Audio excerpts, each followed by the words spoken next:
What is going on, everybody? Yes, I am bringing you in, not Dibes, not the creator. He gave me the opportunity to introduce a show for the first time in a long time. I am Rob Lange, one half of the duo here on Party on Broad. Along with me, as always, Mr. Crockpot Dibes. Dibes, what's going on today, man? I'm doing well, man. I'm excited to talk about some Sixers free agent targets. We're 1 week away from the NBA draft. We're a month and a half away from NBA free agency. Let's go, man. I'm excited. Absolutely. And, you know, it's one of those things like I got Phillies on the main TV, got the NBA Finals. Would love nothing more than to cap this night off by seeing the Warriors celebrating on the Boston floor to win the title. It would be a wonderful thing because, man, those after game one, Boston fans were chirping, weren't they? Yeah. Boston fans and Ime Udoka and, oh, yeah, look at that. I would just love it, although Boston has started pretty damn hot to start this game. But, all right, so as Dive said, today what we're going to do, we love to do the grading game on this show, whether we're talking Eagles or Sixers. We're going to do that with some of the free agent targets. If you haven't, you need to get over to the YouTube channel and check out all the videos Dives has done for most of these guys, if not all. Listen, I know that there's a lot of NBA content, but if you haven't paid attention to Dives and Chicago and the draft and the free agency, like I literally said to him, I was like, look, I'm looking at this list. You're going to have to explain some of these guys because you're on top of it way more than myself or anybody I know for that matter. So we're going to kind of rank who we think is the best fit, maybe the most likely for the Philadelphia 76ers. You're not going to see those big names, those Bradley Beal, Zach LaVines, because frankly, no one knows what's going to happen with those guys. This is more of the role players to help build around the core. And I think the core at this point is Maxey, Embiid, and Harden are your three guys that are going to be here next year. That's all I mean by the core. And, you know, you're going to be saying goodbye to a lot of other guys. So how do you build this team to compete with the Boston Celtics, with the Miami Heat, with the Milwaukee Bucks, so that you can actually be a title contender next year? So, Dives, you've kind of dove into this. Before we get started with the grading, you know, what are some of the things when you've been looking at these guys that you're looking for when it deals specifically with the Philadelphia 76ers? Wings, guys who are cheap, guys who are switchable on defense, guys who can space the floor consistently. That's pretty much the prerequisite, whether it's a forward or a wing, athletes, some of these guys you will be like, huh? But they're cheap. You know, that at the end of the day, like when we talk about grading, some guys might be super affordable, but I'm going to grade them really high. Some might be bigger names, but I'm going to grade them a little bit lower. It really all comes down to money with this Sixers team. And that's pretty much it. Like, there's a lot of guys here. I will 100% take over Furkan Korkmaz in a heartbeat, and we'll be talking about that tonight. I'm pretty sure, and I can't even tell you that I really know a lot about some of the guys on here, and I'd still take those guys over Furkan. I'm willing to bet that I take anybody on this list over Furkan Korkmaz. But all right, so why don't we get into this thing here? And we're going to start. I'm going to start right at the top of the list that was sent to me today. We're going to go with Bryn Forbes. So, Dibes, tell me a little bit about what you think of Bryn Forbes. Oh, so we're just going to jump right into all these. I think we should do it that way, and then we'll just plop them up, and then we'll see where these guys land. Because, you know, it's one of those, like the Sixers need specific things, and I want to hear a little bit about some of these maybe lesser-known guys. The other people out there are fans who, by the way, make sure you're commenting with us. You know, Bryn Forbes was on the Denver Nuggets last year. He's probably not, which means a West Coast guy, probably not well-known to Sixers fans as he wasn't the star of that team, obviously. So give me a little background here on Bryn Forbes. Bryn Forbes, I'm eating some gummies. This is the time of night where Eva's sleeping, so I get to eat all of her snacks. Yep. All right, so Bryn Forbes is one of the best shooters in the free agency class. You know him. You know, most of people know him from the San Antonio Spurs when they won a championship back in 2021 against the Milwaukee Bucks.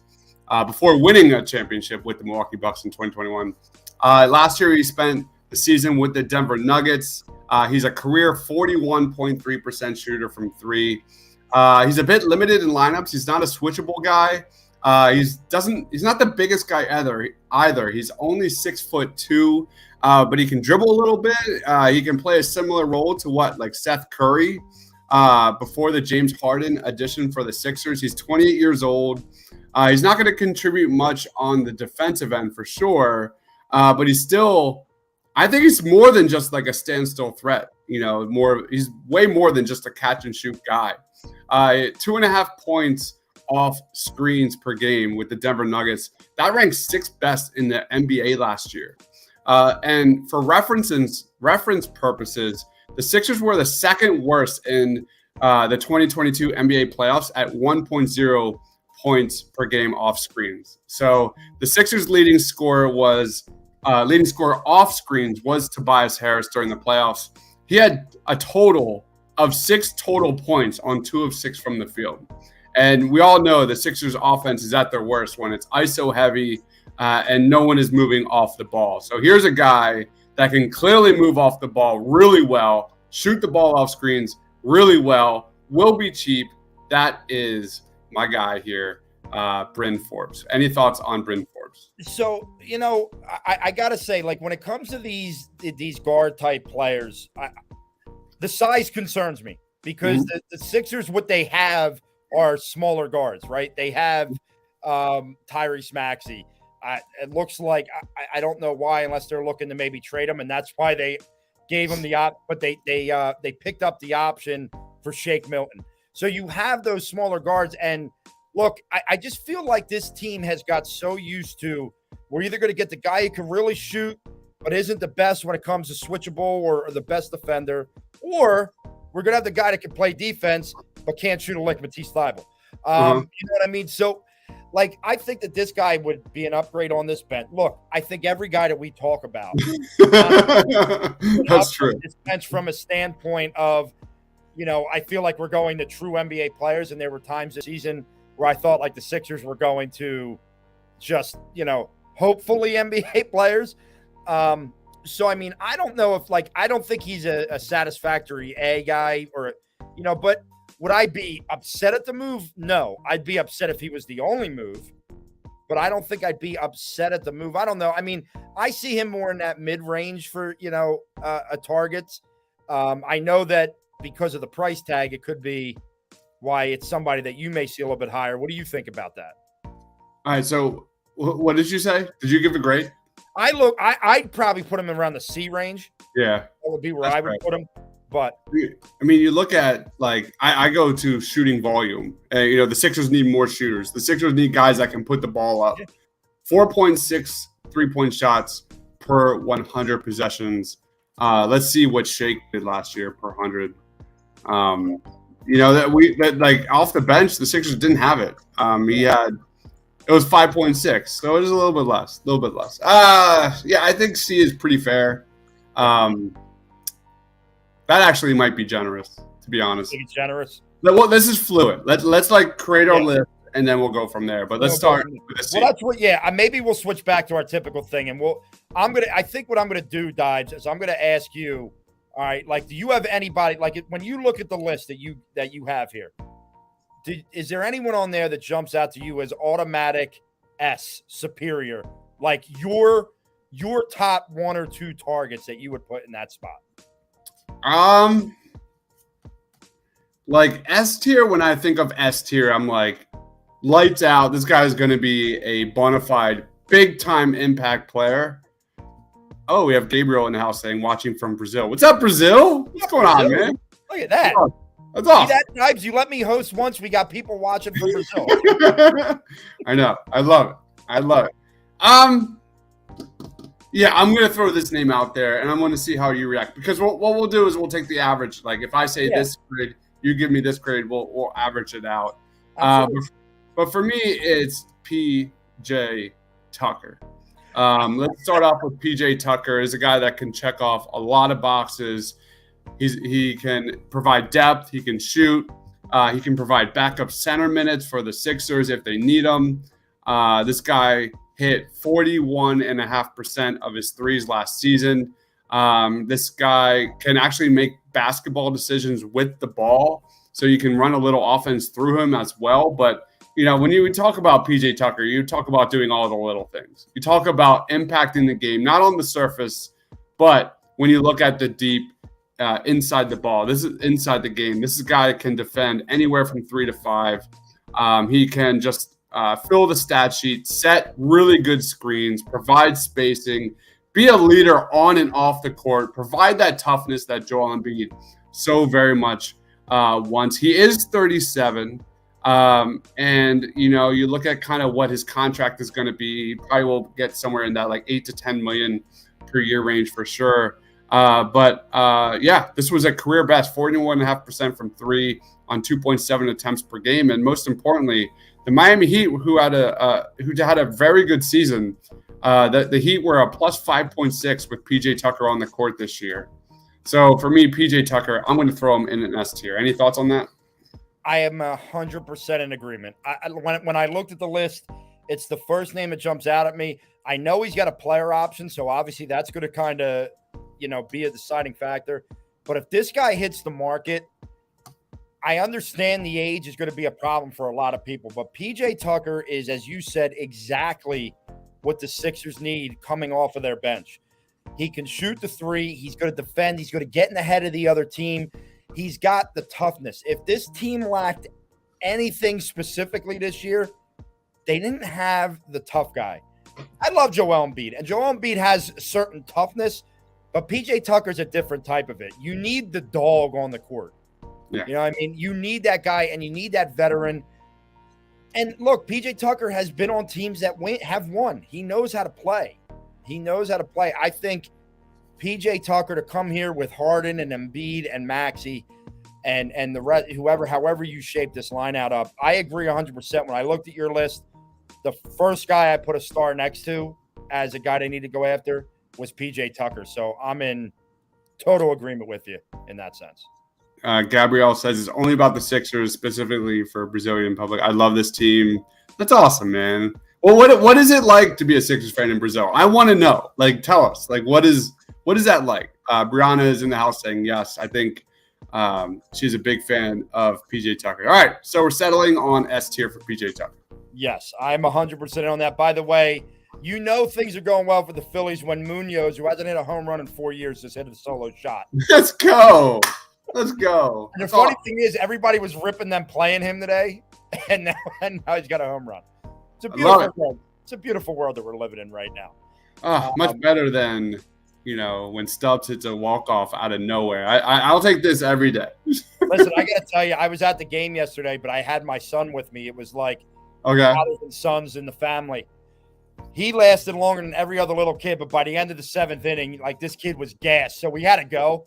It was 1-0. The kid, there was no action all game, and I'm in the car driving home as Stubbs walks it off. I was like, that's all right. I'll take that one. I'll take that one. I love it.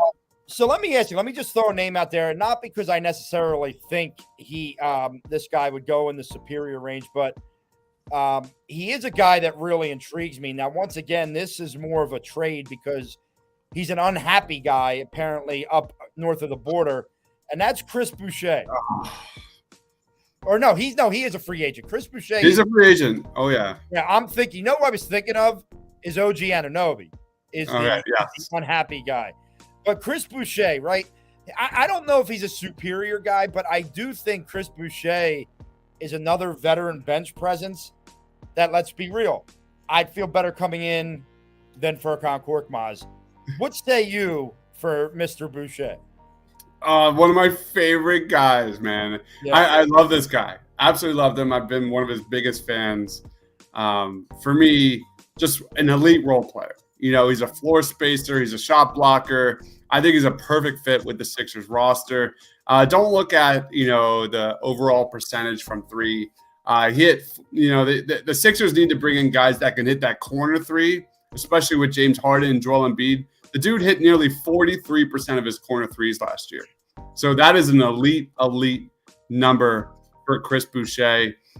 He can occasionally put the ball on the floor, but that's not what you're going to be looking at when it comes to Chris Boucher. What the guy does is play elite defense. He just cannibalizes on defense, man. His length is incredible, and I think he's still going to be relatively cheap. I think you could probably get that like $10 million range. I think you could definitely persuade this guy to get some big time minutes with the Sixers next year. Definitely provides a lot of areas that the Sixers do not have, which is length, which is athleticism, which is catch and shoot. And I think the fit is extremely good. You've got playmakers in Tyrese Maxey and James Harden in the backcourt, Joel Embiid on the interior. Like, Boucher won't have a ton on his plate with the Sixers. And I think that's what his role is in the NBA, being that, like, not even secondary guy, but like fourth, fifth guy that can just come in and hit shots and be disruptive on offense, on defense. For me, Chris Boucher, I'm going to say, is an A tier. I absolutely love this kid. Yeah, I mean, I really like him too. How old is Chris Boucher at this point in his career? Let's look. Chris Boucher. Yeah, that's the one thing I wasn't 100%. And I'm not sure. We'd have to check if he's an actual, like, what his status is, if it's restricted option. Unrestricted. Definitely unrestricted. Yeah. Pretty sure. Oh, man. 29. So he's definitely up there. I can't believe that. It feels like he should be younger for some reason. Yeah, no, but you know what? Even at 29, I like him in the A tier. I think he brings a little bit of presence, some shooting from the corner. You definitely have a little defense from the kid. I'm with you. I kind of agree that Chris Boucher can kind of fall into that A range as a target for the Sixers. So I still want the Sixers to push the pace, especially on that second unit. And I think he can definitely help with that. Yes. Boucher in transition is an absolute nightmare. Shooting and his length and his finishing. There's a lot of potential there. Gabriel says, it's nice the NBA is getting bigger and bigger every year. There's a good number of Brazilian supporters, but not so much a big number of people, man. That's cool. That is cool, man. That's awesome. Gabriel, what made you want to be a Sixers fan from Brazil? I have to know that as well. We appreciate you tuning in and listening to us chat it up here a little bit. So, I mean, I'm looking at this list. I don't know if I see. Do you see another superior on there? Is there another guy that you looked at and said, like, I see some more A guys. I see some guys that I'm intrigued by. Some to play the backup point guard minutes, because I think one of the big issues for this team was I still don't know if Tyrese Maxey is a true point guard. He's a true baller. He's a true guard. He can play. He can start. I love Tyrese Maxey. I love everything about him. But I think you were forcing, a square peg into a round hole by having him have to be your backup point guard. And you saw what happened in times where it wasn't him or Harden. It was a lost cause. So a couple guys on this list in the point guard position, I want to know, like, when you look at this list, Dives, who do you look at as your top maybe backup point guard role guy on this list? It's got to be Tyus Jones. Yeah. It's got to be Tyus Jones. Dude is an absolute stud. He's only 26. Really came into his own last year, more specifically when Ja Morant got hurt. This guy absolutely took over. How many times have you seen the Sixers offense like turnover in pretty decent chunks of a basketball game? How many times have you seen the Sixers offense not know how to throw an entry pass into Joel Embiid down low? This is a guy who can do it, man. This is a guy, he only averaged 8.7 points per game last year, but his numbers with Ja Morant were absolutely outstanding. He was the only player in NBA history to post an assist rate of over 25 and a turnover percentage of below 8 in the same season. So he's only 6 foot tall. But this guy off the bench, he would be a huge upgrade over, whatever they have. And, I think it would help really Shake Milton, play more off ball.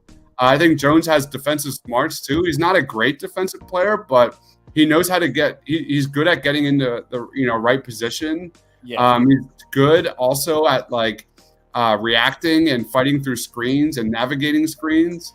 Yeah. So for me, like this guy would be a huge plus off the bench. Yeah. I'll go A tier. I'll go A Yeah, tier. and I think the term and we've used this a little bit towards the end of the season about Tobias Harris was he's a willing defender. He may not be the best defender, but he's a willing defender.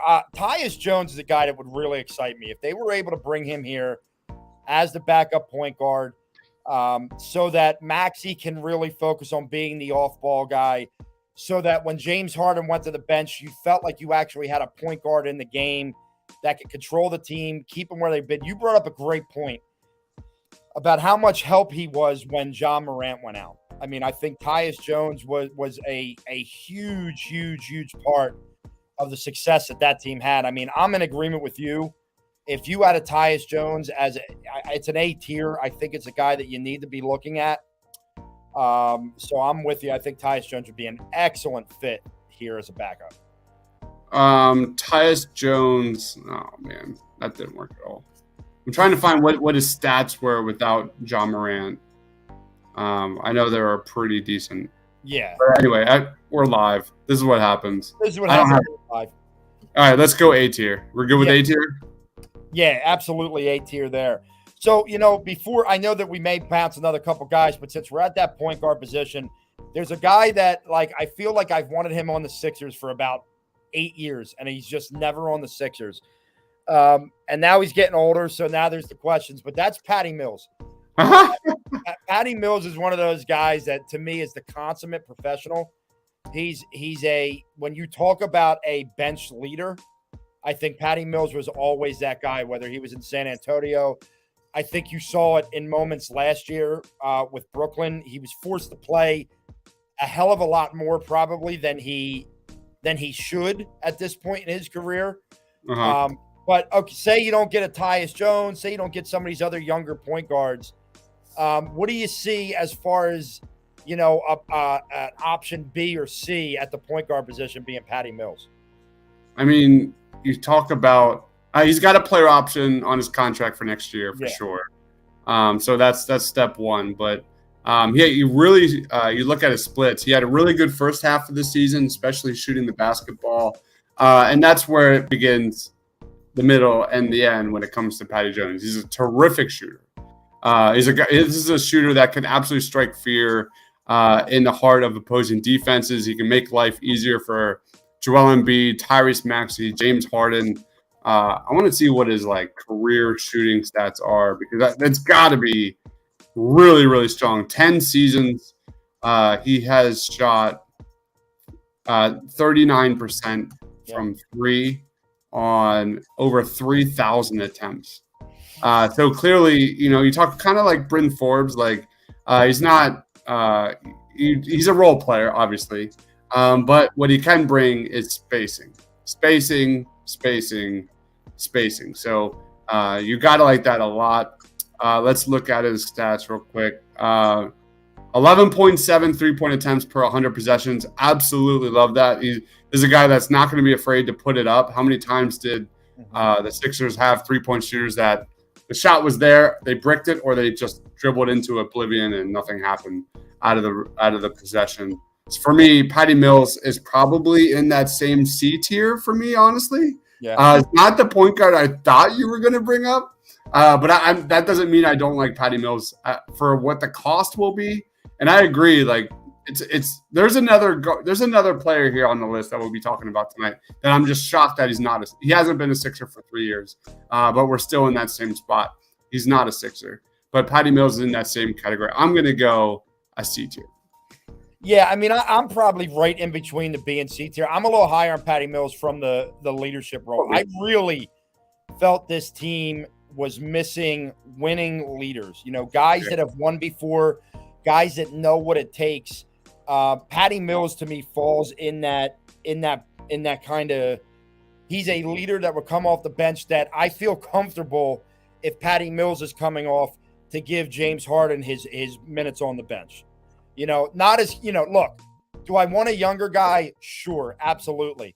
But if by some chance you got, how the money in the NBA works. Sometimes these guys start getting crazy money, the younger they are. Does Patty Mills, is he a guy you could get a little bit cheaper and kind of fulfill a role. I think he could fulfill a role. But, I mean, I'm kind of in between that BC, so I'm good lowering him to the C. But at the same time, I would not be all that disappointed if Patty Mills was a Sixer. Like, I literally started years ago, and it was Patty Mills and Seth Curry. That's all I wanted. Yeah, totally. I finally got Seth Curry. He's gone.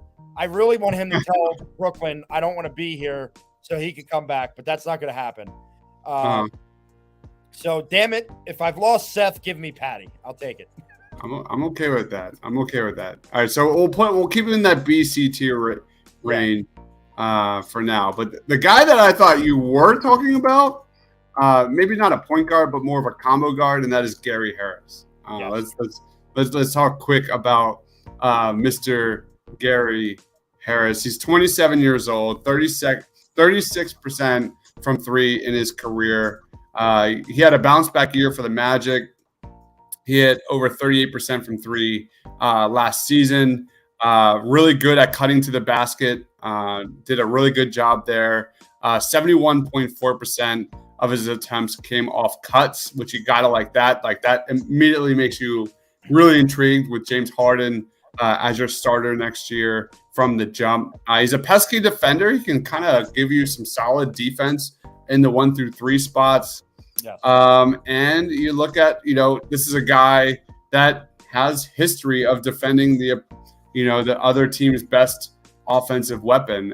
So he's a solid shooter. He's a solid defender. He's kind of that 6-man role a little bit.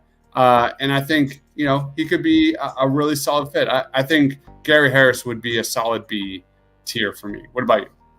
I'm solid in the A world with Gary. Whoa, okay. Listen, he was a guy that you heard a lot about as a possible buyout option, right? And then it just never came to fruition. He wasn't bought out. He stuck it out with Orlando. I love Gary Harris for this team. I think Gary Harris is a perfect fit for the Sixers for the exact 2 reasons you said. He shoots at an above average clip, and he can defend 1 through 3. So to me, that is a version of a 3-and-D guy, right? And all we've been talking about is how we get the guys that could do one and not the other. I think Gary Harris here, because of what his role would have to be, would what you do? There we go. Would absolutely shine. I think he would be just that strong fit. He's still a younger guy. And I think in a role with, you get him, you talk about running the floor. I think Gary Harris can run the floor for you. Yeah. Look, he's Tom Izzo taught, right? He's a Michigan State boy. He knows how to play this game. I was so hopeful that he was bought out because he would have been my number 1 buyout target had he been last season. You get an opportunity to get Gary Harris, outside of, like a PJ Tucker. I listen, he's one of my top tier. He's one of my top targets for the Sixers. Love it. I have another A tier. Can I just throw this out there? Absolutely. Actually, I think I have a couple. Yeah. Let's go back to the A tier now. We kind of just we kind of went off on the point guard tangent, but let's go. Give me your few A tier guys and let's talk about them. All right. I have one, and that is Otto Porter Jr.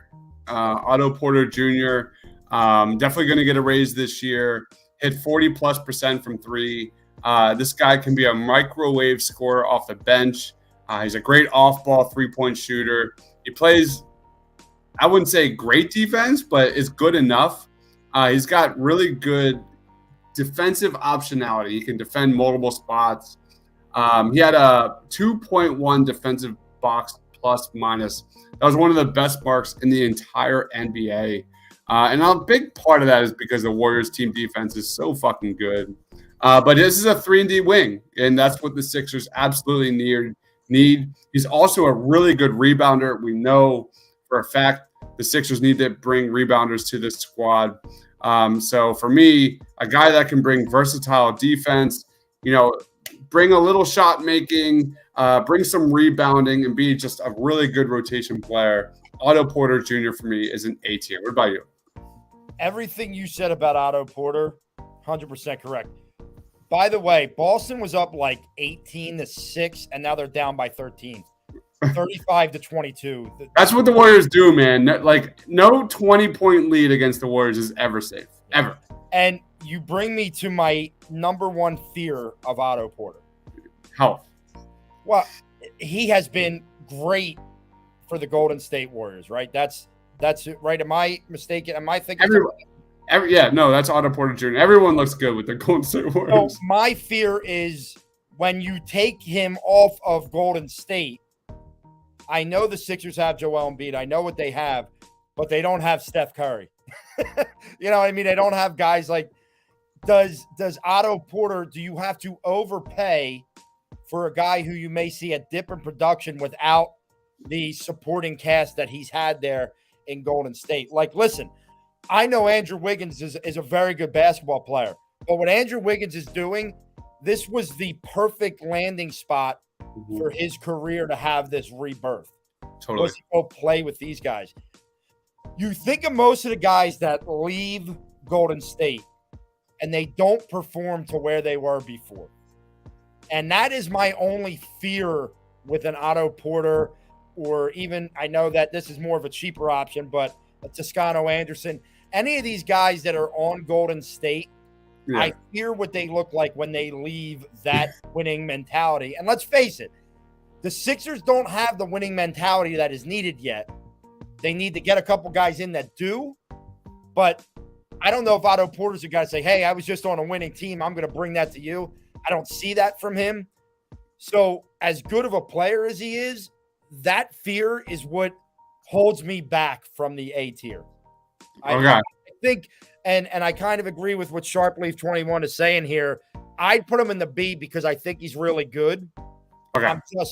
I'm overly concerned about Warriors withdrawal for him. Totally. That is a real fear. You know, and that's something that any Warrior on my list, I'm going to think that. Like, ooh, what's it going to look like? You know what I mean? Love it. So, but you said you had a couple other guys that you'd like to see. All right. Here we go. Thanks for the comment, Sharp. That was I fully agree. Totally agree. So we talked about Otto Porter Jr. The next guy I want to talk about is a really, really good wing. I'm curious what his price will be this offseason, but that is Bruce Brown out of the Brooklyn Nets. This is a guy that just impacts the game in so many different ways. 2 years ago, his offensive rebounding was completely off the charts. For a 6'4" wing, this guy can rebound with the best of them. His defensive win share is through the roof. His player efficiency is through the roof. 40.7% from three in the catch and shoot last year. You look at his numbers after the All-Star break, 14 points, 5 assists, 3 rebounds on 50-40 shooting splits. The only other two players that did that last year was Kevin Durant and Jason Tatum. He also held opponents 29% from three last year. So this is a guy that can defend, he can facilitate, he can set screens. He's an energy kind of guy that can, start, come off the bench, and rebound. And, last year he signed a $4.7 million one-year deal with the Brooklyn Nets.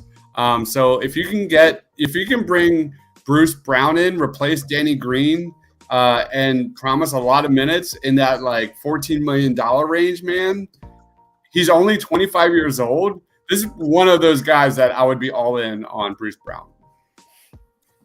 I am all in on Bruce Brown. And I remember when the Harden talks were going around, when all the rumors were flying, like it was going to happen, it was just a matter of who the pieces were.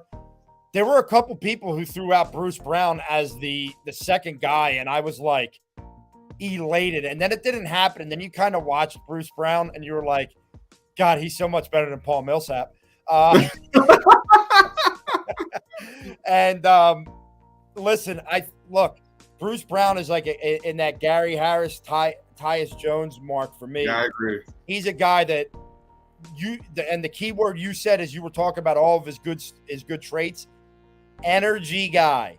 He's a guy off the bench that's energy. There were too many times when the Sixers would have 4 or even 5 guys off the bench and it just looked flat. It just looked like a bunch of guys that didn't know what to do.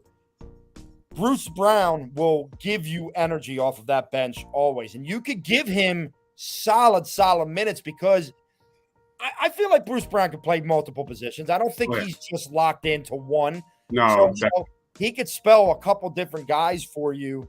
And the offensive rebound means you could put him in a wing spot and you can let him go. He's not afraid to go down low and bang around with guys. I love Bruce Brown for the Sixers.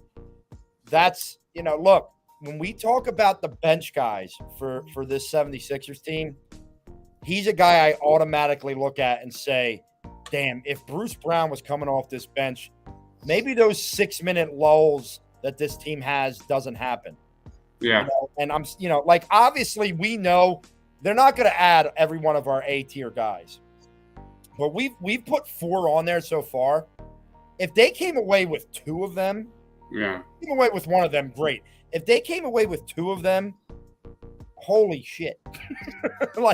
I don't think a lot of people know how good Bruce Brown is. I think he's criminally underrated. I agree with you 100%. I really, that's why when they were first talking about Bruce Brown, I'm like, all right, if you got to give up all these different pieces, okay, I'm great with that. And then, of course, it's like Paul Millsap. You're like, oh, well, that sucks. But yeah, no, I'm 100% in there. And I mean, look, Bruce Brown's the type of guy, because of the energy and everything else that he brings, I would even teeter into the S, but I'm okay at the A. But he's the guy I've circled along with Gary Harris as targets I want to see them go after. Gabriel says, not in the free agency board, but I really like KCP. I do too. I agree. Gabriel says Sharp. Bruce Brown would honestly help this team greatly. His youth and type of play would help this team big time. So are we good for A tier? Yeah. Who are they tier? All right, I have one more potential A tier. I'm going to throw this to you. I'm going to see what you think about this guy. For me, again, value-wise, cost-wise is important here because I don't think he's as good of a player as Bruce Brown, personally. But the guy I'm talking about here is Pat Connaughton out of the Milwaukee Bucks. I think getting shooting is obviously one of the biggest needs for the Sixers. And I think he's underrated as a defensive piece, But going back to the shooting, 38.5% from 3 over the last 2 years. He moves extremely well off the ball. He has a player option worth $5.7 million heading into next year. He's definitely going to get more than that. He's 29 years old. He's going to decline that option. He's going to be one of the top free agents, role players heading into this off season. Just an excellent 3-point shooter. He's versatile. He can defend 1 through 3, no problem. And I think he could probably make that, if the Sixers could probably get that like $8 million range for Pat Connaughton. I think he has a huge role on this team and be that floor spacer they need. Huge, like off the bench, massive upgrade. Pat Connaughton, I'm going to say A tier. Any thoughts on that? Yeah, Pat Connaughton would be loved in this city like TJ McConnell was loved in this city. The only difference is he's a better basketball player all around. That's like he's got that energy, that fire about him. Look, if you had the opportunity to watch him when he was at Notre Dame, he was the heart and soul of that Notre Dame team. I mean, he gave everything on every play, and he does the same thing now. It's just in a much lesser role. I think Pat Connaughton would be loved in this city. I think he would be the guy, like you said, he can absolutely just stroke the ball. No doubt about that. And once again, I don't think his defense is as bad as people want to make it out to be. How much you going to have to pay for him is a good question. Is he going to outprice himself from the Sixers range? Maybe, but look, Daryl Morey's going to move some things around this year. I fully expect a couple of the guys that, got big time last year are not going to be here. I have said all along, I don't expect Tobias Harris back. I have said, all along, I would not be surprised at this point coming into a contract year if Matisse Thybulle is moved, if they can make a move that makes sense for the team. Please move Furkan. Please. Just please. I can't do it anymore. I would listen. I think he's absolutely an A-tier guy. I mean, I'm with you 100%. Right.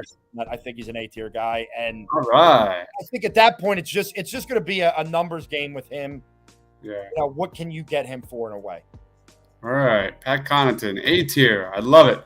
Let's go to some comments real quick. Gabriel says Bruce Brown is really, really nice. He's going to ask for a higher salary, something like $15 million a year. But he's a really good option for sure. They can make that happen, especially if they move Danny Green's money. You know, yep. Danny Green's $10 million, so you get that off your books. That's huge, and then you could find the other $5 million in other ways. Yeah. Let's move on. Sharpleaf likes the Pat Connaughton choice, A+ for Sharpleaf. Love it. What do you think of Taurean Prince coming off the bench? Like, my first reaction to that, I went to Tayshaun Prince. Hands down, probably a top 10 player I've ever seen in my life. Ever. If you, Rob, you know me, like, I love 3-and-D guys. That guy was well ahead of his time. Yeah, he was a 3-and-D guy before there was even a term. The dude just suffocated Allen Iverson on the perimeter. But I don't really have thoughts on Taurean Prince. Do you have thoughts? It's not a guy I've looked into yet. Yeah, he's not a guy that I really I think about too much. You know, I mean, listen, on this bench, yeah, he would certainly be a piece off the bench. But I think there's better fits. I think there's better guys that I'd like to see before that. But like, look, if they get knocked out because of price on some of these other guys, and Taurean Prince is still there, and you get him, you know. But to me, he's just a guy. And I think that the Sixers need to add people that I don't look at and say he's just a guy. They need to add guys that we get a little excited about as bench pieces for this team. Yep. Gabriel says he's not the best one, but gives depth. That's what we're talking about here tonight is depth. Yeah. So you're 100% on it, Gabrielle. Thanks for the comment. $3 million a year. I've got an honorable mention. This is not an A tier, but it's hands down a B tier for me. And again, you have to factor in cost, you know, what the Sixers bench looks currently. For me, my B tier is Daniel House. Daniel House is a guy that the Sixers, I talked earlier about a guy that I don't understand why he's not on the Sixers. They should have brought him last year into Philadelphia. But Daniel House checks off a lot of boxes with his fit, man. He's got size. He's got shooting. He's switchable. He can bring rebounding. He's super cheap. And he shot 41.5% from three last year in 19.6 minutes per game with the Utah Jazz. He's a 6'6" wing. He's a really tough perimeter defender. He plays with a toughness. This is a 3-and-D that he shot 39.2% from three in the catch and shoot last year. 24 of 63 from the corners. So for me, like, he's not the shot creator they need off the bench. But when we're talking, like, you know, at the end of the bench kind of guys that you need to not be defensive liabilities, guys that you need to come in and not give up huge leads in that end of the third, beginning of the fourth quarter range, I think Daniel House could be a great fit for this team and cheap. I'm going to put Daniel House out of B tier. What's your reaction? Yeah, I agree with you. I think Daniel House fits a lot. He checks a lot of boxes of what they need.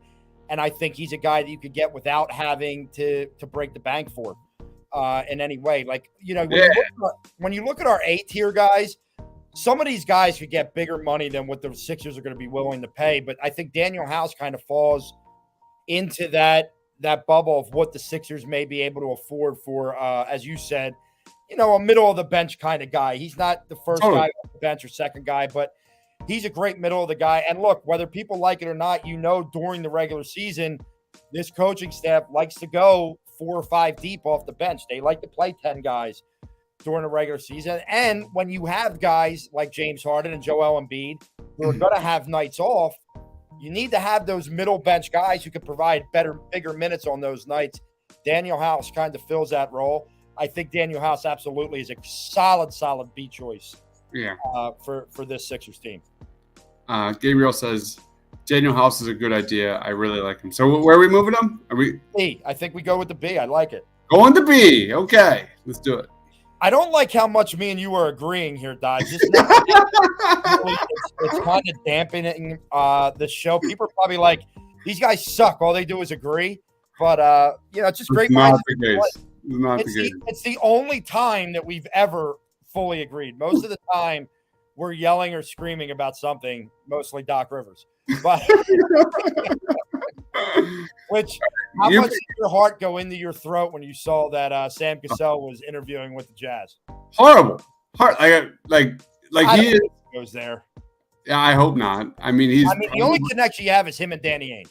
Him and Danny Ainge have a connection. I can tell you right now, he's a better players coach than Doc Rivers. Well, yeah, I think players, absolutely. And there's no way that Doc Rivers is that much of a X's and O's guys over Sam freaking Cassell. But I think Sam Cassell probably. Remember, I think this coaching staff does a lot together. And my concern about Sam Cassell is he going to do a lot of the same stuff that drives a lot of us crazy at times. Maybe you don't know until a guy gets his own team. You just don't. Yeah. He may just take the best parts of Doc and then create his own name. But we'll see. I hope he's here. I love looking at the bench and knowing that Sam Cassell's there and has a strong vote. He has Doc's here. Yeah. I think there's no doubt about that. That Doc counts on Sam Cassell a lot. Yeah. That's my favorite things was the staff they put together with him and Yeager and all those guys. So I think Sam Cassell demands respect as a point guard. And I think Tyrese Maxey really learned a lot under Sam Cassell this past year to the point that no one talks about it enough. I don't know how much Tyrese Maxey needs to learn in terms of his growth this year. Probably defense, staying consistent as a three-point shooter, being more patient with the ball as a point guard, getting others involved. There's definitely a lot more that, I take it back. There's definitely a lot more that Tyrese Maxey can take that next step as a point guard moving forward. So that would be a big loss.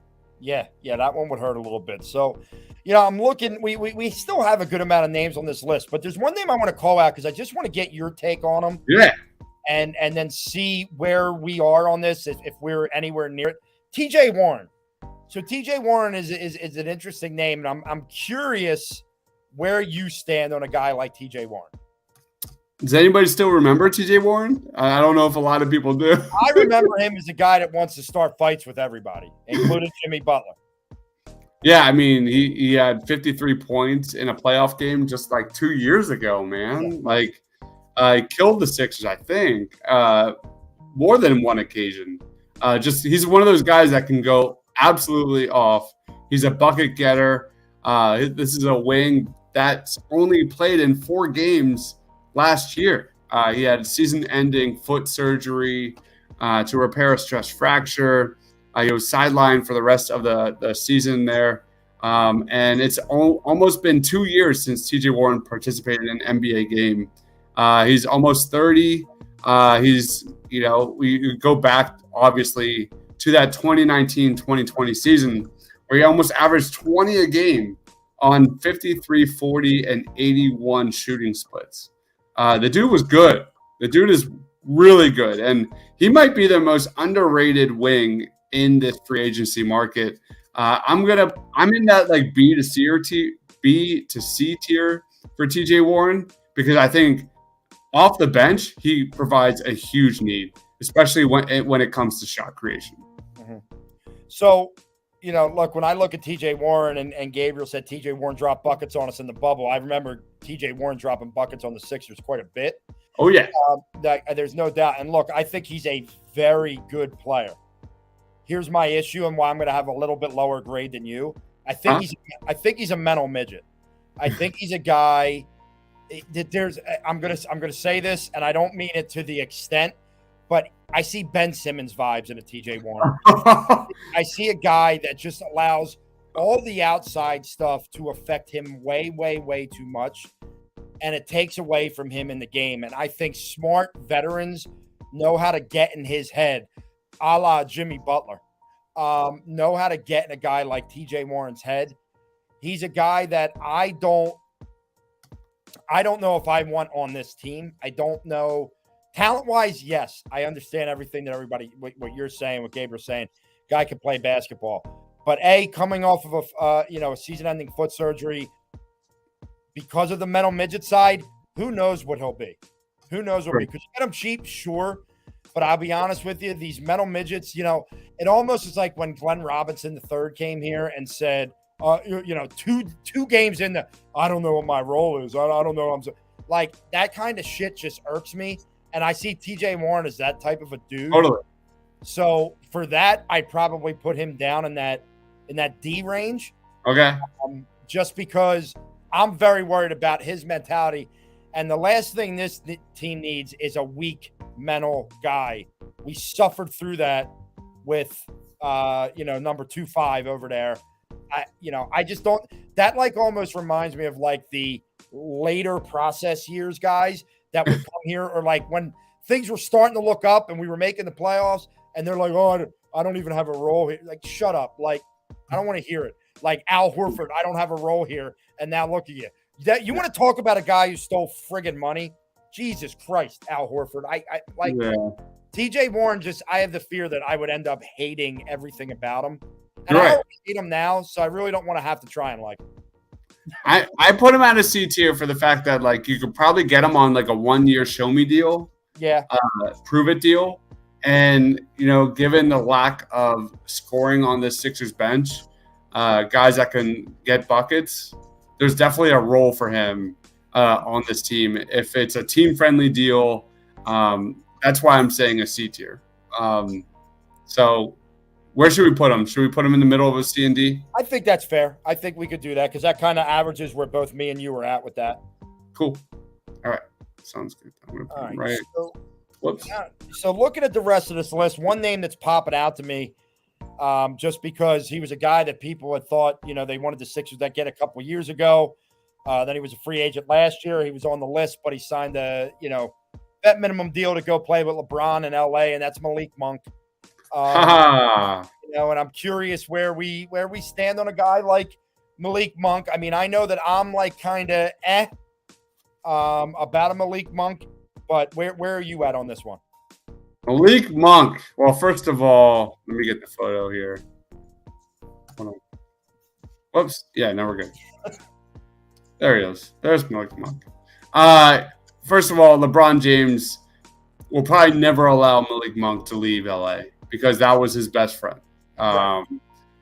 Just an amazing floor spacer. Had a career year. Talk about 1-year prove it deals. My dog is literally like laying on my legs right now. It's kind of weird. But for Malik Monk, had a career year, 39.1% from three. Lakers didn't have the best year, but he had 22 games of 20 points or more last year.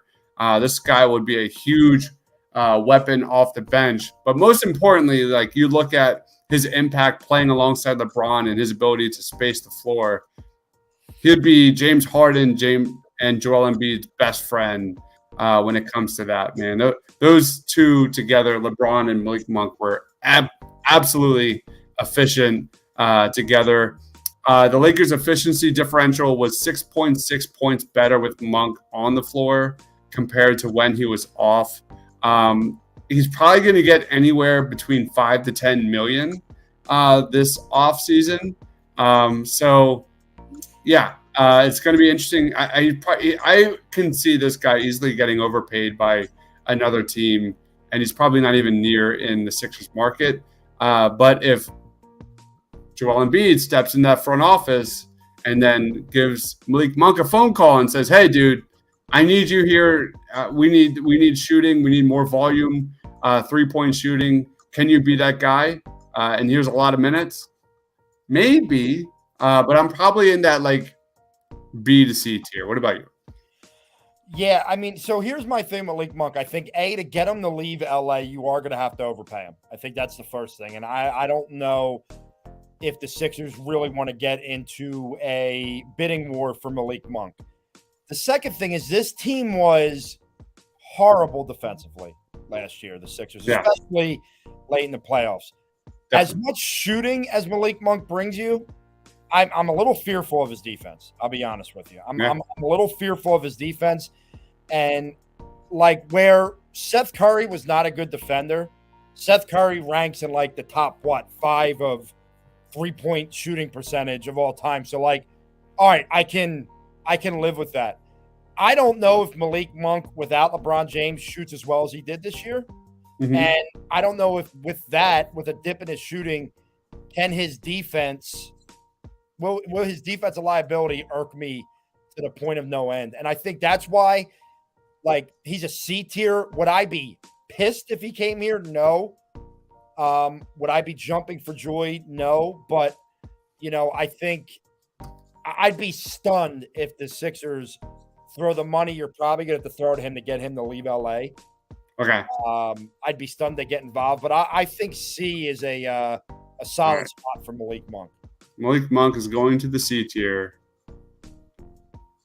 So, I think I couldn't agree more. I think you're right on. Yeah, I just it's one of those things. Like I loved the idea of it last year, because last year I really believed the way the team was built that they needed, some more scoring off the bench, right? Like that was the big thing, that their starting 5 was set.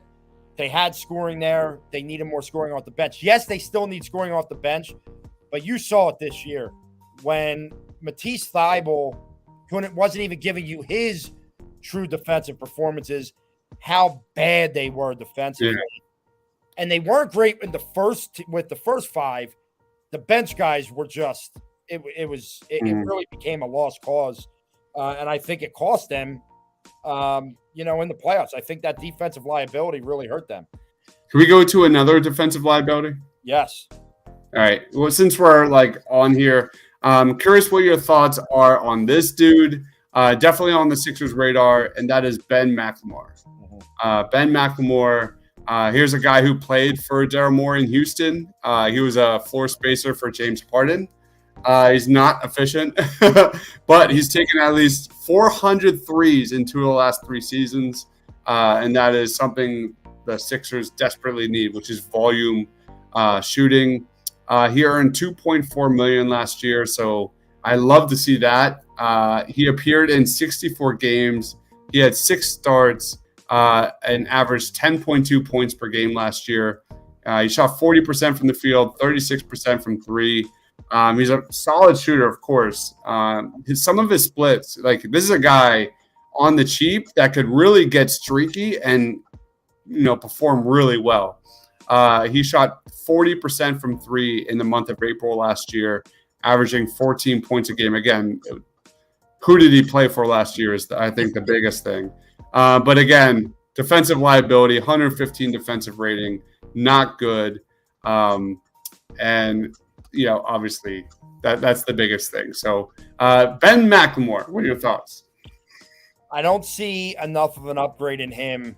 I know this sounds crazy, over a Shake Milton and a Furkan, from the stance that when you say, well, when he gets really streaky, he could be really good.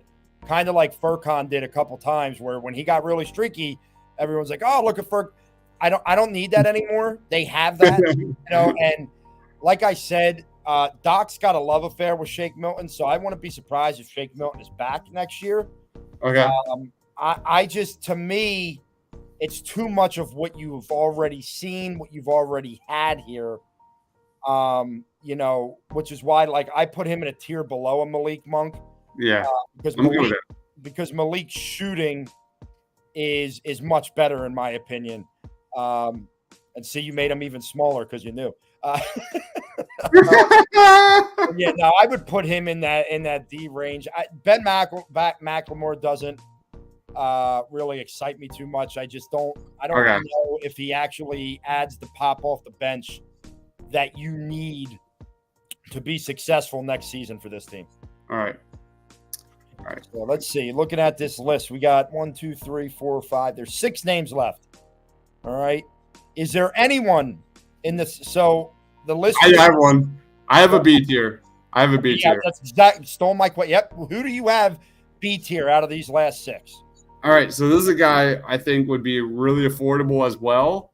I think it would be a solid piece alongside Embiid and Harden. He doesn't need a lot of attempts. He's only got 6.7 shot attempts per 36 minutes last year. Really good size, good frame, 6'5", a wing. He can even defend forwards. He's been everywhere, and that is DeLon Wright. DeLon Wright, for me, is a really intriguing piece. When he started, he's averaged 10-plus a game with the Pistons. With the Hawks, same. He shot 44% from three. He was a +5 on the court with the Hawks. He can get others good looks. He can play with the ball a little bit. You can thrive in the catch and shoot. He hit 37.2% and then 37.9% from three the last 2 years. Again, very low attempts. Very, very low attempts. So he's not a guy that you're going to be running your offense through at all. But I think he's a quality defender. I think this is a guy that can run through screens, hit some shots, put pressure on opposing guards, hold his own against threes at times, and is a good team defender and a good rebounder. 5.8 rebounds per 36. DeLon Wright, for the price and for what the Sixers need off the bench, positionless defender, I'm going to go a B. And I want to hear what your thoughts about DeLon Wright. So all my fears about Otto Porter, if you remember, were how does he come with the Warriors? It's the opposite here with DeLon Wright. I think DeLon Wright can be better in a better environment, such as with James Harden and Joel Embiid. I think you watch the guy in DeLon Wright have to play with a very ball-dominant a point guard, which obviously you know why. I mean, the guy's a great player. But I think DeLon Wright is an excellent fit here. I think that this guy would get a few more shot attempts than what he's used to. But like you said, he doesn't have to get a few more shot attempts. He knows his role. He knows what he'd be asked to do. He'd come in and he'd provide you with solid defense and some scoring off the bench. I would like to me, you bring him in instead of a Furkan Korkmaz. I think it's an exponential upgrade for you. Oh, huge.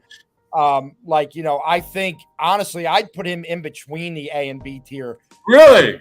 Yeah, and I say that because of that factor. Like me, so when I'm looking at free agents, right, this year specifically, I know the Sixers have a fifth starter issue. Like I know that, and I just gotta hope that somehow, some way, they fix that issue. But when I look, I've been big. I harped on this all season that they didn't have a championship bench whatsoever. Right. So when I look at it and I look at DeLon Wright playing the Furkan Korkmaz role, he would be that crucial to them, I think. Like where, when they had to go to Furkan earlier in the season, you were scared every time, and it got to a point where you couldn't go to him. I don't think that happens with a DeLon Wright. I think you can go to him. I think when a guy gets injured, you can feel okay playing a DeLon Wright extra. Yeah. So from that standpoint, and because we talked about this, it matters, the financial standpoint, where you probably can get him a little bit cheaper, I think he can fall into that A-B range for this squad. I'm good, man. I think, like you talk about the bench last year. FYI, we were in a tornado watch, and I think it's coming because my dog is like freaking the F out right now. Well, if we lose you. Yeah, it's a good chance. All right, so we're going to keep DeLon Wright there in the A to B range. I'm good with that. I think DeLon Wright's amazing. I think, especially how they ran Furkan on ball last year. Remember that? Like, yes. He can do that so much better than Furkan. Oh, my God. If I had to watch Furkan dribble the ball anymore, I was going to lose my mind. Yeah. All right.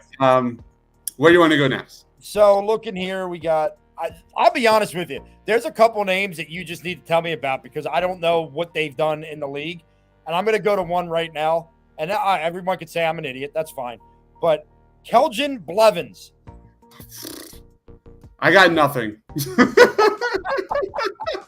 I was going to say, is this one of our fearless leaders, like brothers?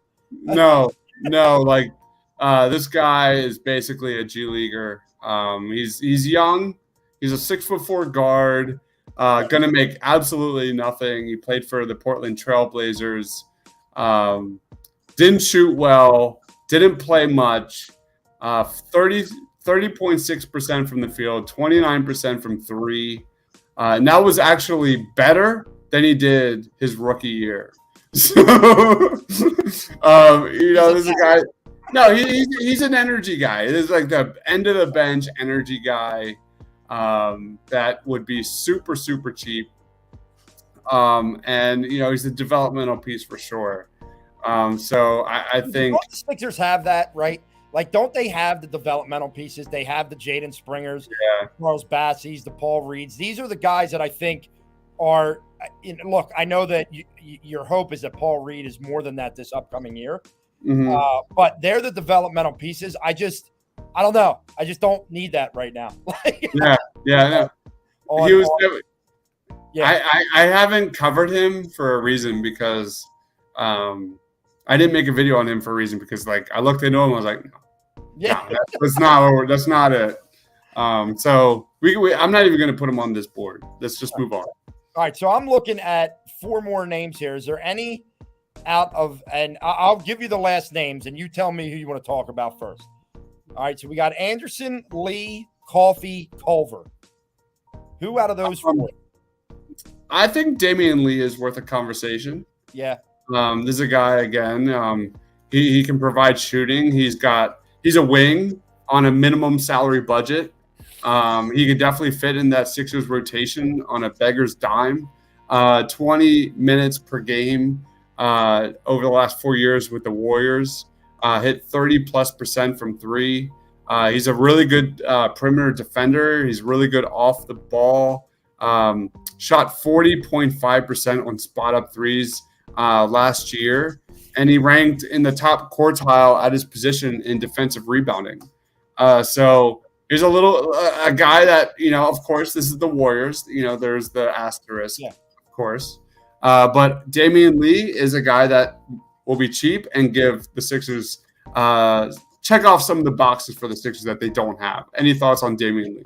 Yeah, I think out of the 4 names, that would have been the one guy that I would say, hey, I can rank him in the middle to upper half of our tiers here. I like Damian Lee, and Damian Lee, has multiple years now in the Golden State Warriors organization, learning how to win, learning from some of the best, like Steph Curry. It's a little bit different situation to me than Otto Porter.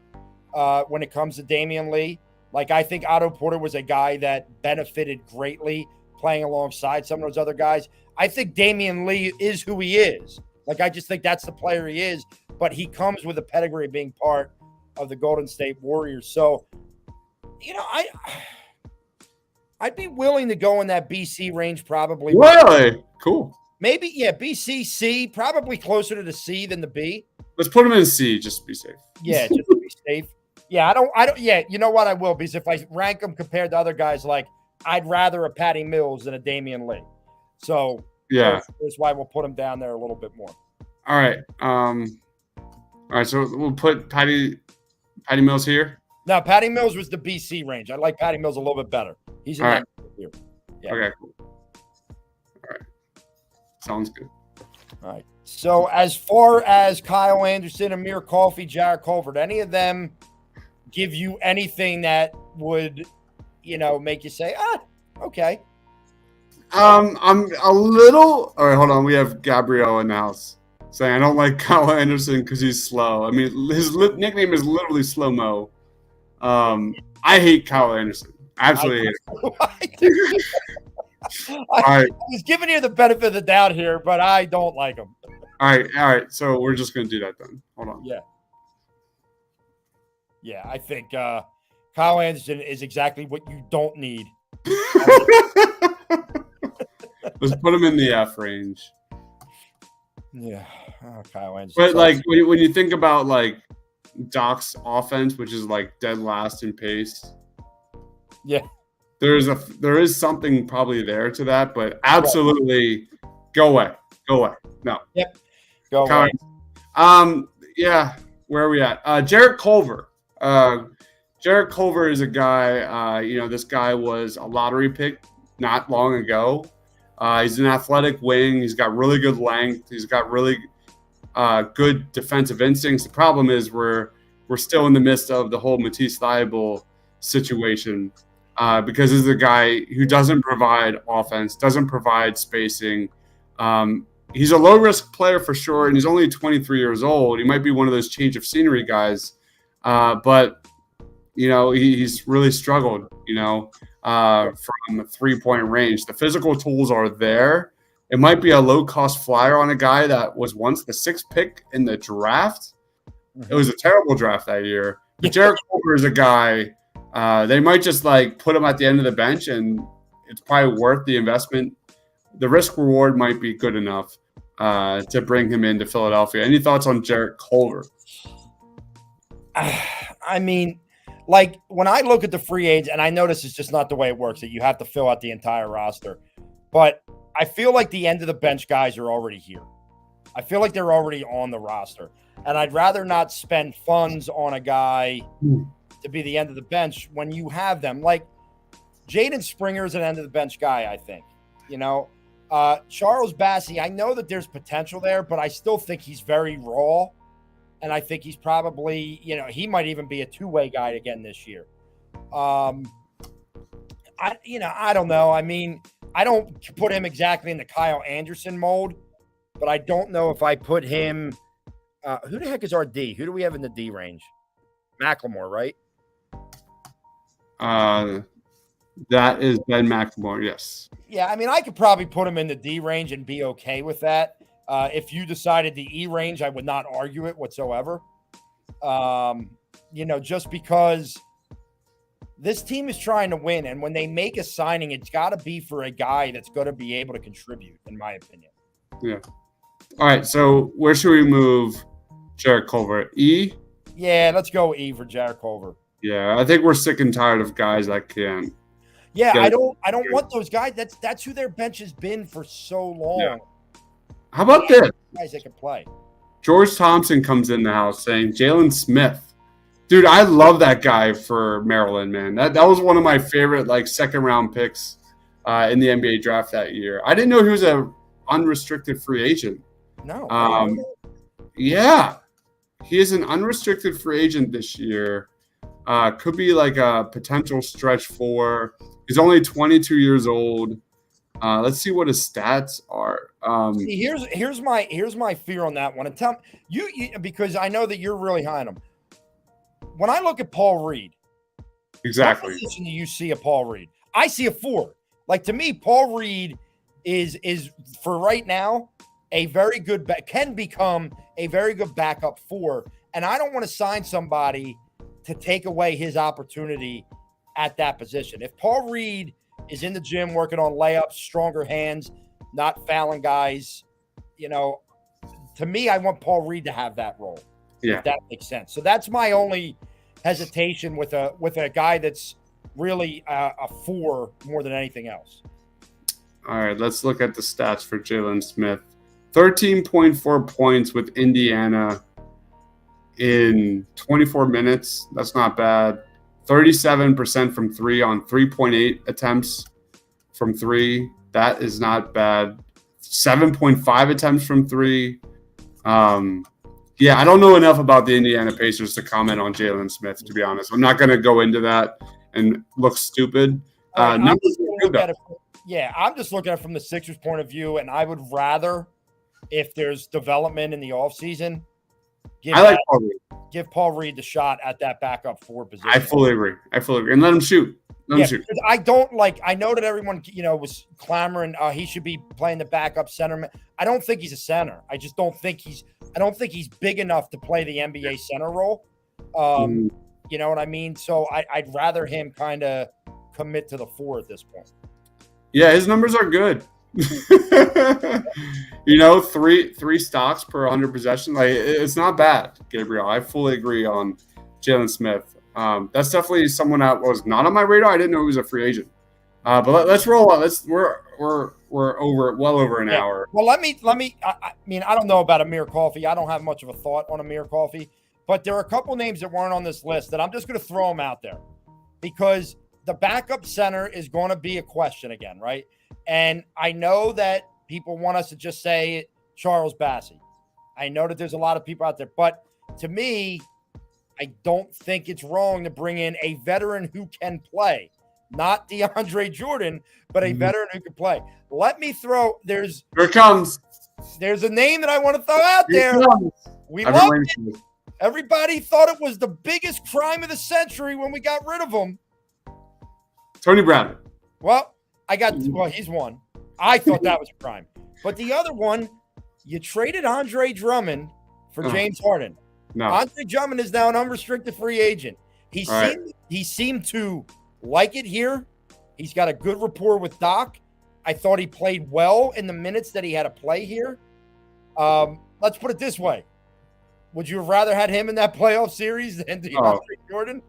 I would have rather Doc Rivers had a big picture frame of mind and actually saw this coming, because let's be honest, they've been talking to James Harden. They knew that they saw this coming. Yeah. There should have been a plan to get Bassey minutes. There should have been a plan to get Paul Reed minutes. That should have. I am team run it back with Charles Bassey and Paul Reed over Andre Drummond, because money wise it makes so much more sense. But are you willing, knowing Joel Embiid, knowing he's going to miss some games, knowing he needs his rest? Yes. This is what I told him. Exactly what I just said. Is they need to go through their growing pains. Like a lot.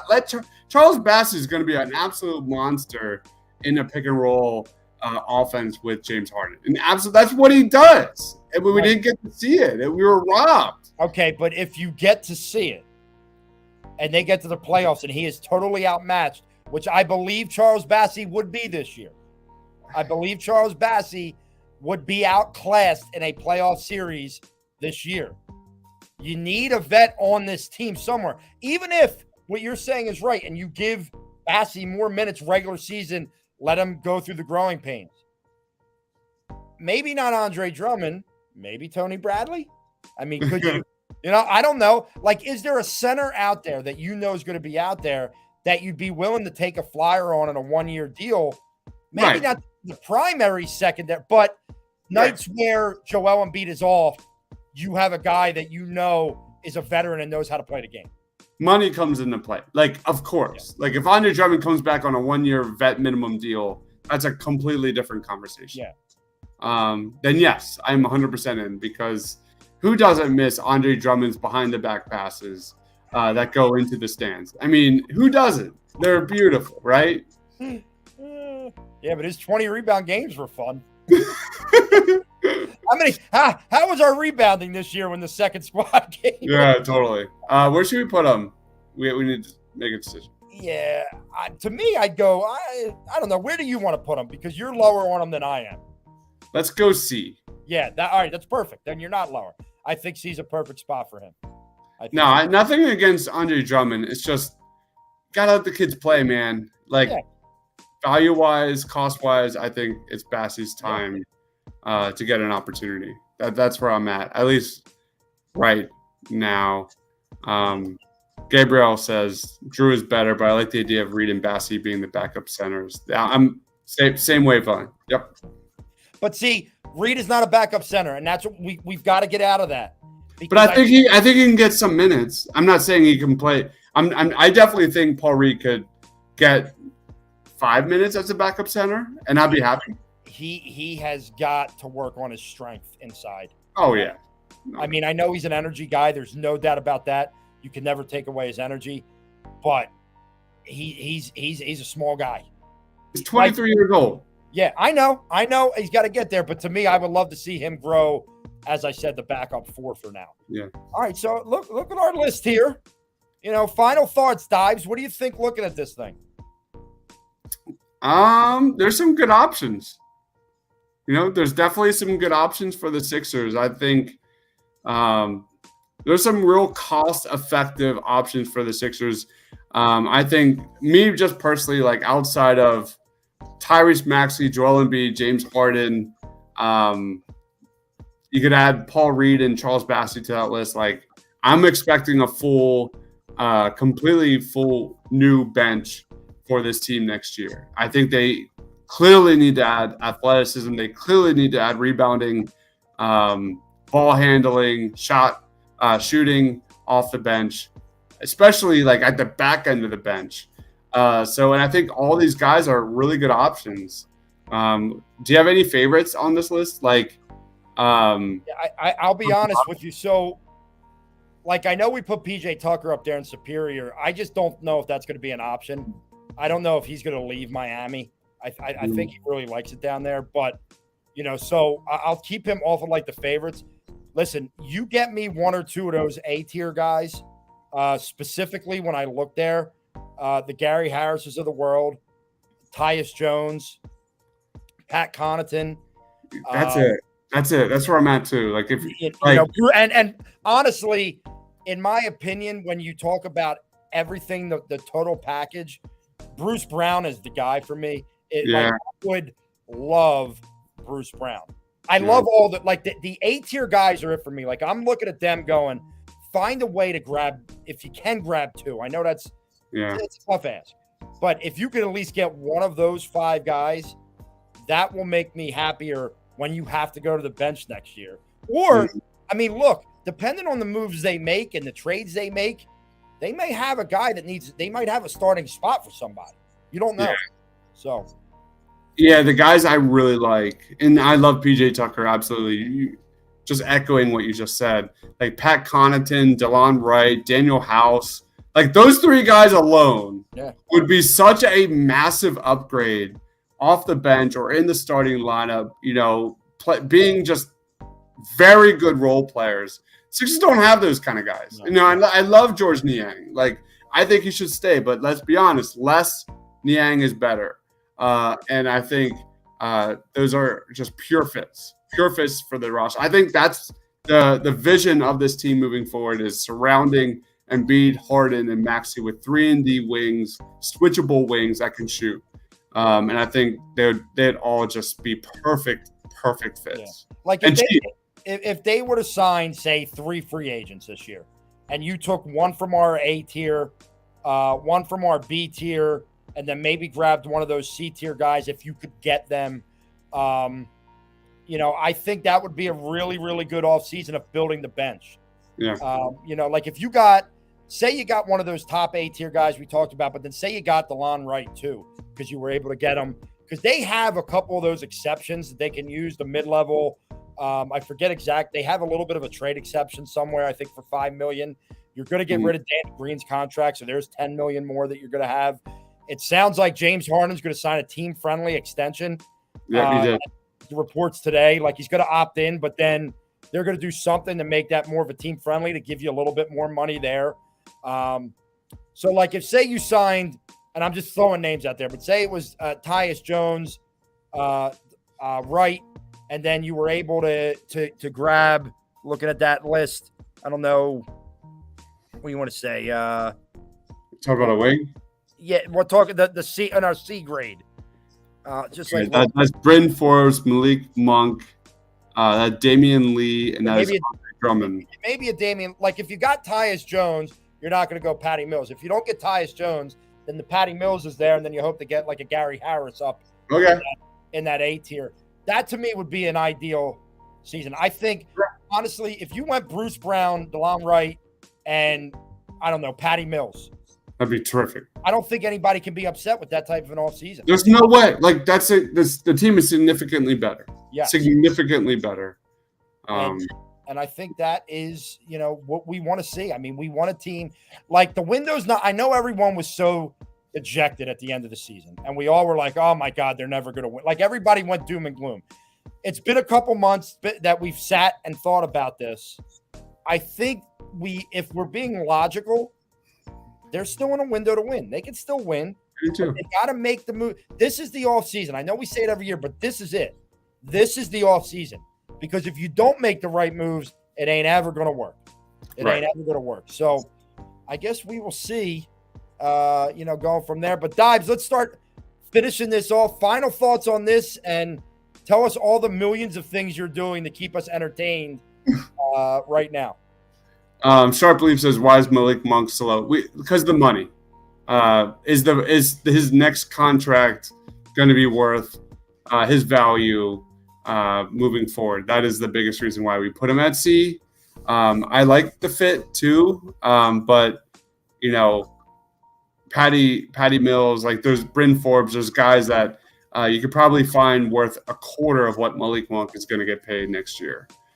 So that is the reason for that. So nothing tomorrow. Yay! I have no plans for tomorrow.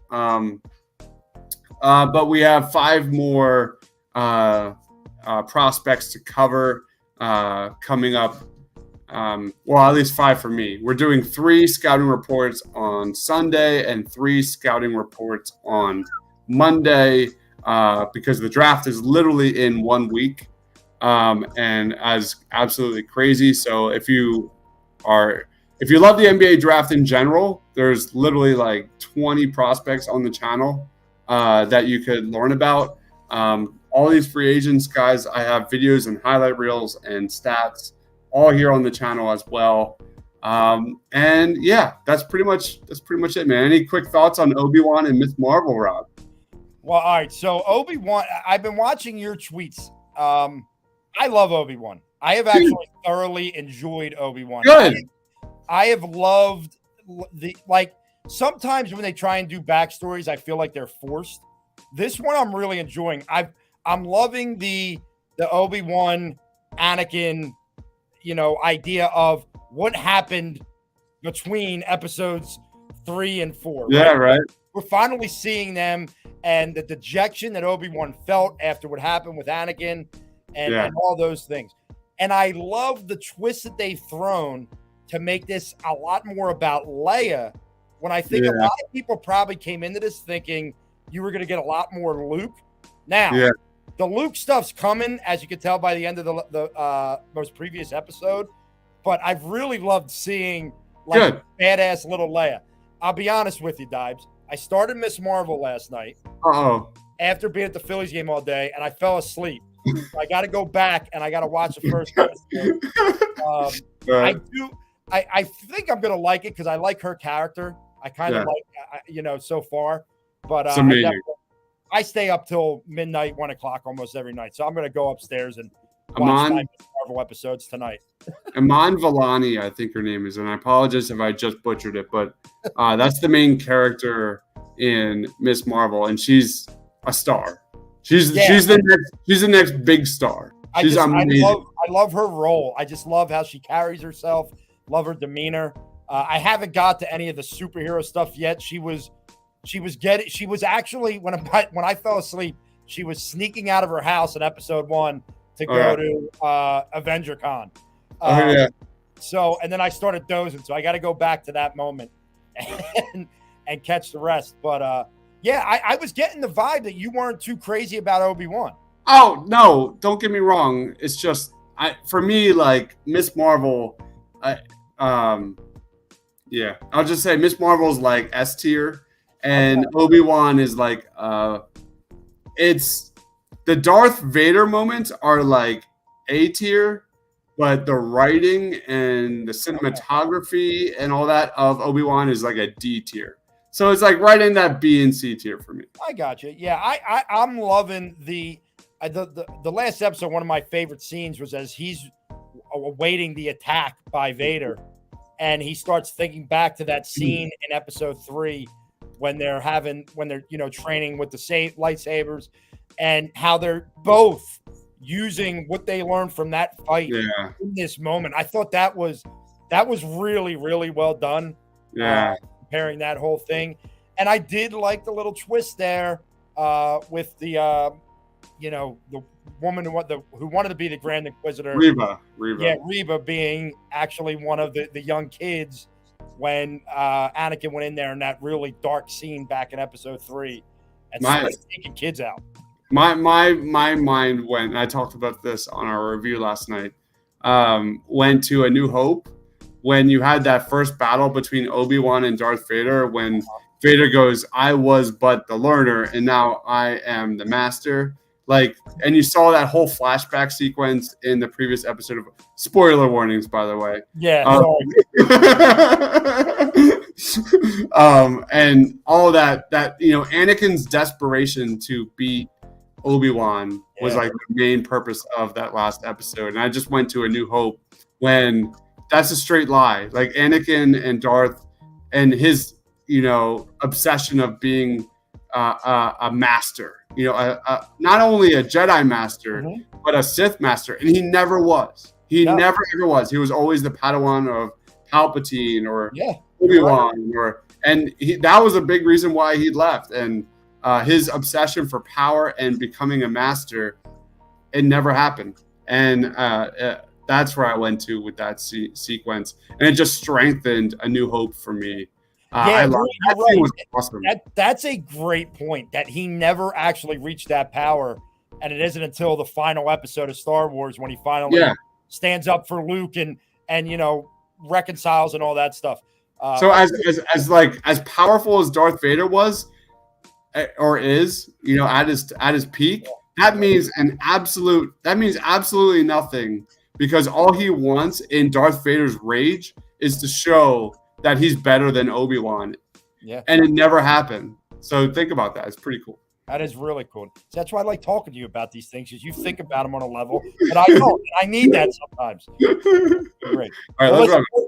First of all, Dobbs, I want to thank you. I haven't hosted in a while, so it was fun doing this part again. I want to thank everybody that commented. If you watched it, please like us, subscribe, hit that subscribe button for us. We'll be back doing some more shows. I think we got an Eagle show next week. Yeah. By the way, little tease, big changes coming. Big changes. Ooh. We have big announcements coming. I might have to stay on after we go off the air here. And but listen, we really appreciate everybody tuning in, hanging with us. This was one of the longer shows we've done in a long time. This is long. But you know what? It was fun, and we were able to work our way through it. We appreciate you guys hanging out with us as well. Until the next time, have a great night, everybody, and we'll see you soon.